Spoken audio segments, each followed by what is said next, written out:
Les marchés publics passés en 2013 livrent leurs secrets. L'ARMP a reçu en 2013 près de 700 plans de passation contenant 305 750 projets de marché. Dans l'ensemble, une avancée a été notée dans le respect des procédures, même si des dysfonctionnements persistent. Tout cela est contenu dans le rapport qui vient d'être publié. L'ARMP l'a présenté ce matin au Premier ministre Aram Ndao. Entre autres indicateurs du rapport, on retiendra que les appels d'offres n'ont pas trop eu la cote en 2013.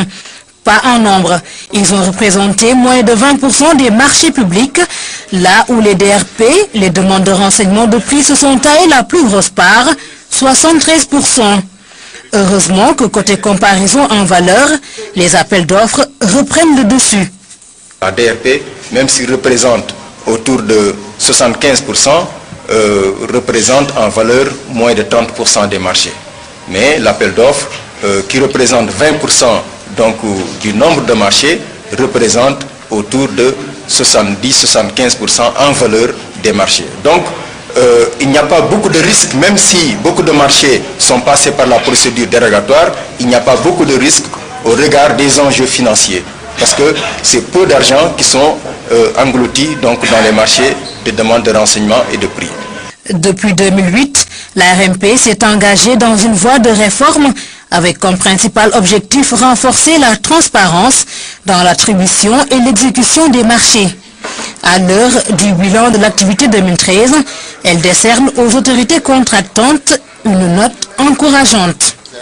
Toute l'évaluation que nous avons faite a permis de se rendre compte que d'année en année, le Sénégal se bonifie, les marchés publics se réalisent dans la célérité, qu'on arrive à les réaliser avec un taux d'absorption de crédit extrêmement élevé, supérieur à 80%. La note aurait été meilleure si des cas de fraude n'avaient été relevés, des collusions et des ententes directes non autorisées. Au chapitre des recommandations, l'autorité de régulation encourage de recourir au DSP, délégation de services publics.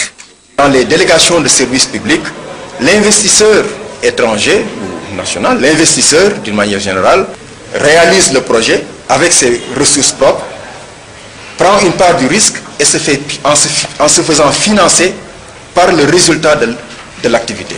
Puisque l'État ne sort pas de l'argent, moi je pense qu'il est préférable souvent donc d'aller vers la DSP parce que l'État n'a pas d'argent à sortir tout de suite, l'investisseur privé sort l'argent. Content et fier du rapport, c'est le Premier ministre qui parle, non sans défendre son point de vue plus favorable au partenariat public-privé. Le rapport reste pour lui très pédagogique.